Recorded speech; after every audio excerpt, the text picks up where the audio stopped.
यश की KGF chapter 2 ने कैसे अजय देवगन और अक्षय कुमार को धूल चटा दिया है। पूरे कर्नाटक को न्योता क्यों यश ने दिया था। केजीएफ चैप्टर 2 भारत की सबसे बड़ी फिल्म कैसे बनने जा रही है। मैं आपका स्वागत करता हूं बॉलीग्राज के फिल्मी गलियारे में। यश की केजीएफ चैप्टर 2 की रिलीज का फैंस को सबसे ज्यादा इंतजार। जब केजीएफ की सीक्वल की घोषणा हुई तब इंटरनेट पर तहलका मच गया। अब हाल ही में एक लीडिंग ट्रैकिंग पोर्टल की रिपोर्ट के मुताबिक फरवरी 2020 तक सबसे बहुप्रतीक्षित हिंदी फिल्म केजीएफ का डब वर्जन है। यश की फिल्म केजीएफ ने अपने रिलीज के बाद से पूरे भारत में दर्शकों के बीच तहलका मचा दिया था। केजीएफ हिंदी सर्किट में भी सुपरहिट साबित हुई थी। पोर्टल ने अपने सोशल मीडिया पर पोस्ट कर ये अपडेट दिया है। केजीएफ यानी कोलार गोल्ड फील्ड्स कर्नाटक का कोलार जिला सोने की खदानों के लिए जाना जाता और इन्हीं खदानों के आसपास केजीएफ की कहानी को बुना गया है। इसके विषय में अंडरवर्ल्ड को भी शामिल किया गया है। केजीएफ 2 में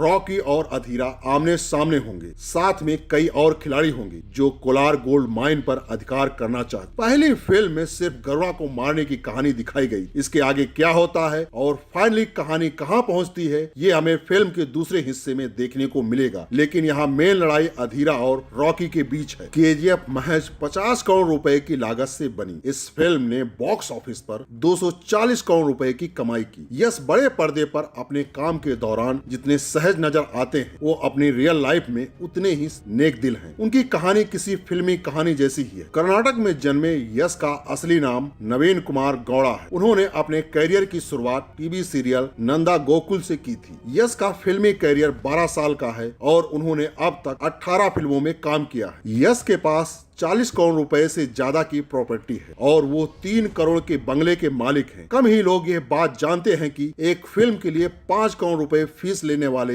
यश के पिता आज भी बस चलाते हैं। दरअसल उनके पिता का मानना है कि वो इसी नौकरी के चलते अपने बेटे को इतना बड़ा बना पाए हैं, इसीलिए वो ये काम नहीं छोड़ेंगे। यश की प्रेम कहानी भी बहुत इंटरेस्टिंग है। उन्होंने एक्ट्रेस राधिका पंडित से लव मैरिज की थी। दोनों की मुलाकात नंदा गोकुल के सेट पर हुई थी। पहले दोस्ती हुई और फिर वक्त के साथ ये दोस्ती प्यार में बदल गई। दोनों की एक बेटी है। कहा जाता है कि यश ने अपनी शादी की रिसेप्शन में कर्नाटक की पूरी जनता को इनवाइट किया था। साल 2017 में यश और राधिका ने मिलकर यश मार्ग फाउंडेशन शुरू किया। ये संस्था जरूरतमंद लोगों की मदद करती है। इस संस्था ने तकरीबन 4 करोड़ रुपए खर्च करके झीलें बनाई है ताकि लोगों को पीने का साफ पानी मिल सके। जिस प्रकार से केजीएफ चैप्टर 2 की चर्चा है उससे अंदाजा लगाया जा सकता है कि ये फिल्म बॉक्स ऑफिस पर सबसे बड़ी हिट फिल्म साबित होगी। तो दोस्तों आज के लिए बस इतना ही। अगर आपको केजीएफ चैप्टर 2 के बारे में कुछ भी जानना है तो आप हमसे सवाल कर सकते हैं।